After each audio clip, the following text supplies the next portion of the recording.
Access online Hindi classes में आपका स्वागत है। आज हम लोग देव द्वारा रचित तीसरे पाठ के प्रश्नोत्तर पर चर्चा करेंगे। देखिए, इसका पहला प्रश्न है, कवि ने श्री ब्रजदुल्हा किसके लिए प्रयुक्त किया है और उन्हें संसार रूपी मंदिर का दीपक क्यों कहा है। इसका उत्तर हम इस प्रकार लिखेंगे कि कवि देव ने श्री ब्रजदुल्हा जो है श्री कृष्ण के लिए प्रयोग किया है और यह बताया है कि जिस तरह से मंदिर में दीपक जलता है और पूरे मंदिर को प्रकाशित करता रहता है, इस तरह श्री कृष्ण जो है पूरे संसार के लोगों के हृदय में, मन में दीपक की भांति प्रज्वलित हैं और आस्था और विश्वास के रूप में प्रकाशित हैं, सुशोभित हैं। ऐसे श्री कृष्ण जो है देव की सहायता करें, रक्षा करें, इस तरह से। दूसरा देखिए, पहले सवैये में से उन पंक्तियों को छांट कर लिखिए जिनमें अनुप्रास और रूपक अलंकार का प्रयोग हुआ है। तो जो पद आप लोग पढ़े हैं उसी में से अनुप्रास अलंकार और रूपक अलंकार को बताना है या अलग करना है। तो अनुप्रास अलंकार जैसे कि वाक्य में जिस वर्ण की आवृत्ति बार बार हो वहाँ अनुप्रास अलंकार होता है, और रूपक अलंकार में जहाँ उपमेय में उपमान का आरोप किया जाता है वहाँ रूपक अलंकार होता है। तो देखिए इसमें कहाँ कहाँ रूपक अलंकार है और अनुप्रास अलंकार है। जैसे कट किंकिन कै पट पीत हिये हुल से, तो पट पीत कट किंकिन कै, इसमें जो है हिये हुल से, इसमें अनुप्रास अलंकार है। और मुख चंद जग मंदिर दीपक, यहाँ जैसे चरण कमल बंदो हरिराई, तो भगवान के चरण कमलों को अर्थात उनका जो चरण है वो कमल माना गया है, आरोप किया गया है कमल का। ऐसे ही यहाँ मुखचंद अर्थात श्री कृष्ण का मुख जो है वो चंद्रमा रूपी चंद्रमा जैसा है, और मुख रूपी चंद और जग मंदिर दीपक अर्थात ये संसार रूपी दीपक, तो इसमें रूपक अलंकार है। और कट किंकिन कै पट पीत हिये हुल से में अनुप्रास अलंकार है। अब देखिए तीसरा प्रश्न है, निम्नलिखित पंक्तियों का काव्य सौंदर्य स्पष्ट कीजिए। पायनि नुपुर मंजू बजय कट किंकिन कै धुन की मधुराई, सांवरे अंग लसय पट पीत हिये हुल से बनमाल सुहाई। यहाँ देखिए इसको कैसे लिखेंगे काव्य सौंदर्य। यहाँ कवि देव ने श्री कृष्ण की वंदना करने के साथ साथ श्री कृष्ण का स्मरण ध्यान स्तुति करने के साथ साथ उनके रूप सौंदर्य और वेशभूषा का भी वर्णन किया है। कट किंकिन पट पीत हिये हुल से में अनुप्रास अलंकार है, और यहाँ चाक्षुष बिंबों का प्रयोग किया गया है। देखिए बिंब जो है तीन प्रकार के होते हैं, ऐन्द्रिय बिंब, काल्पनिक बिंब और भाव बिंब। तो जो ऐन्द्रिय बिंब है वही ज़्यादा प्रयोग होता है। यहाँ ऐन्द्रिय बिंबों को 5 भागों में बांटा गया है, जैसे चाक्षुष बिंब, स्पर्श बिंब, घ्राण बिंब और श्रवण बिंब। तो यहाँ चाक्षुष बिंबों का प्रयोग किया गया है। चाक्षुष का अर्थ होता है कि आँखों से देखना। यहाँ कवि ने ऐसा वर्णन किया है कि उन शब्दों को सुनने पर ही वो चित्र हमारे सामने, आँखों के सामने उपस्थित हो जा रहा है, इसलिए यहाँ चाक्षुष बिंबों का प्रयोग किया गया है। इसकी भाषा जो है साहित्यिक ब्रज भाषा है, या इस ये कवित्व में सवैये में ये सवैया है, तो इस सवैये में साहित्यिक ब्रजभाषा का प्रयोग किया गया है। और देखिए अगला प्रश्न, दूसरे कवित्व के आधार पर स्पष्ट करें कि ऋतुराज बसंत के बाल रूप का वर्णन परंपरागत बसंत वर्णन से किस प्रकार भिन्न है। अब इसका उत्तर हम कैसे लिखेंगे, देखिए दूसरे कवित्व में कवि ने बसंत ऋतु का वर्णन किया है, तो बसंत ऋतु को एक बालक के रूप में वर्णन किया है। जैसे बालक पलने में झूलता है, बिछौना बिस्तर बिछाया जाता है, ऐसे नए नए पत्ते जो है उस बालक का बिछौना है, और डालिया जो है पलना है, आदि शब्दों का प्रयोग करके कवि ने यह बताया है।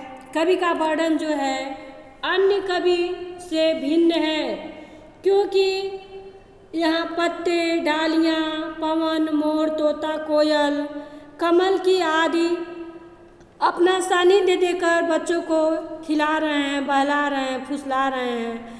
तो बसंत को बच्चे के रूप में चित्रित करना ही परंपरा से हटकर है, क्योंकि दूसरे कवि जो है बसंत के आगमन पर प्रकृति सौंदर्य का वर्णन करते हैं। उसमें प्रकृति सौंदर्य वर्णन की अपेक्षा आसक्तिपरक व्यवहार को दिखाते हैं और काम रूप की जगह माधुर्य रूप का चित्रण यहाँ किया गया है। इसलिए यहाँ जो है परंपरागत वर्णन से देव का वर्णन जो है वो भिन्न है और अलग है। अगला प्रश्न देखिए, प्रातः ही जगावत गुलाब चटकारी दे, इस पंक्ति का भाव स्पष्ट कीजिए। इसका उत्तर इस प्रकार रहेगा कि यहाँ कवि कह रहा है कि बसंत ऋतु के आगमन पर वातावरण में गुलाब जो है इतना खिला हुआ है और उसके सुगंध से वातावरण जो है वो महक रहा है, सुगंधित है। तो ऐसा लग रहा है कि बसंत ऋतु रूपी बालक को, कोई बालक सोता है तो कोई उसको जगाता है, तो ऐसे ही यहाँ उस बसंत ऋतु रूपी बालक को जगाने के लिए गुलाब अपनी महक द्वारा, सुगंध द्वारा चुटकी बजा बजा कर उस बच्चे को जगा रहा है। अब देखिए अगला प्रश्न है, चांदनी रात की सुंदरता को कवि ने किन किन रूपों में देखा है।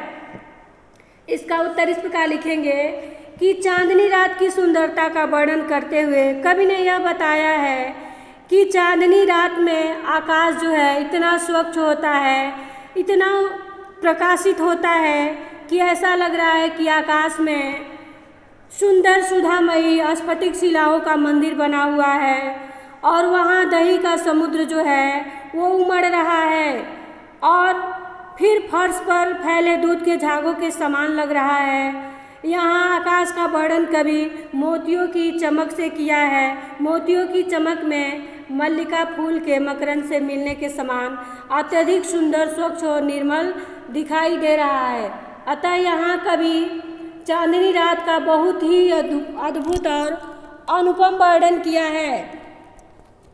अब देखिए अगला प्रश्न जो है,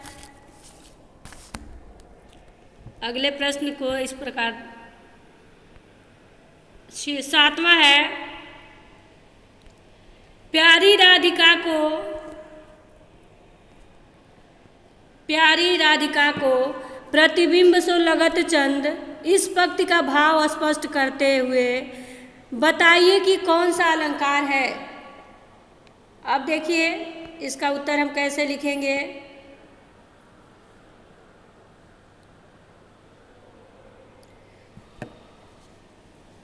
प्रस्तुत पंक्ति का भाव यह है कि पूर्णिमा का रात जो है इतना सुंदर, इतना आकर्षक और इतना मनोहारी लग रहा है कि जैसे राधा जो है अनुपम सौंदर्य युक्त है और चांद जो है राधा का प्रतिबिंब मात्र है। यहाँ राधिका जो है, राधा, वो इतनी सुंदर है कि चांद इतना सुंदर होते हुए भी केवल राधिका के प्रतिबिंब मात्र है, उसकी छाया मात्र है। तो राधिका जो है अत्यंत सुंदर है, बहुत ही सुंदर है, कवि यहाँ यह बताया है। अगला प्रश्न देखिए, तीसरे कवित्व के आधार पर बताइए कि कवि ने चांदनी रात की उज्ज्वलता का वर्णन करने के लिए किन किन उपमानों का प्रयोग किया है। अब देखिए, उपमेय और उपमान क्या है। जिस वस्तु की तुलना की जाती है वह जो है उपमेय है, और जिस वस्तु से तुलना की जाती है वो हमारा उपमान है। तो यहाँ किन किन वस्तुओं से यहाँ कवि जो है चांदनी रात की तुलना की है। 8वां प्रश्न है, इसका उत्तर देखिए। कवि ने चांदनी रात की स्वच्छता और उज्ज्वलता का वर्णन करने के लिए स्फटिक की शिलाओं का वर्णन किया है, दही के समुद्र का वर्णन किया है, दूध के झाग से तुलना किया है, और मोतियों की आभा, मल्लिका के फूलों का पराग आदि अनेक नए नए उपमानों का प्रयोग किया है। चांदनी रात की स्वच्छता उज्ज्वलता को दिखाने के लिए इस तरह से उपमानों का प्रयोग किया है। अगला प्रश्न है कि पठित कविताओं के आधार पर कविदेव की काव्यगत विशेषताएं बताइए। इसका काव्यगत विशेषता कैसे लिखेंगे, देखिए। कविदेव जो है वो रीतिकालीन कवि हैं, और रीतिकाल के कवि जो है वो श्रृंगार वर्णन में ही अपना पूरा समय व्यतीत किया है, इसलिए यह रसिक और श्रृंगारिक कवि हैं। और इन्होंने अपने काव्य का प्रमुख विषय प्रेम बनाया है। यहाँ पहले सवैये में कवि देव रीतिकालीन कवि के अनुसार भक्ति भावना का परिचय देते हुए उन्होंने अपने आराध्य की श्री कृष्ण के अनुपम सौंदर्य का वर्णन किया है और उनकी वंदना किया है। देव जो है सौंदर्य के कुशल पारखी थे, इसलिए श्री कृष्ण के सौंदर्य का बहुत ही मनमोहक और सुंदर वर्णन किया है। और श्री कृष्ण के वर्णन के साथ साथ उन्होंने राधा को भी अपूर्व सौंदर्य की स्वामिनी बताया है, और उनके सौंदर्य के सामने चांद भी उसकी प्रतिछाया सा प्रतीत होता है। चांद भी राधिका की सुंदरता के आगे, चांद की सुंदरता कुछ नहीं है, वो राधा की का छाया मात्र है। और देखिए, आरसी से अंबर में आभा सी उजारी लगे, प्यारी राधिका को प्रतिबिंब सो लगत चंद। यहाँ कवि जो है कि चांद को राधा का प्रतिबिंब बताया है। उनकी कविता की महत्वपूर्ण विशेषता यह है कि उन्होंने बसंत का परंपरागत वर्णन से हटकर एक बालक के रूप में वर्णन किया है, जबकि अन्य कवि जो है प्रकृति का वर्णन, बसंत ऋतु का वर्णन जो है काम रूप में करते हैं, लेकिन यहाँ देव जो है परंपरागत वर्णन से हट करके एक बालक के रूप में बसंत ऋतु का वर्णन करते हैं। इस तरह आपका तीसरे पाठ का भावार्थ और शब्द, ये भावार्थ जो है और प्रश्न उत्तर ये खत्म हो गया। अब आपका तीसरा चैप्टर कंप्लीट हो गया।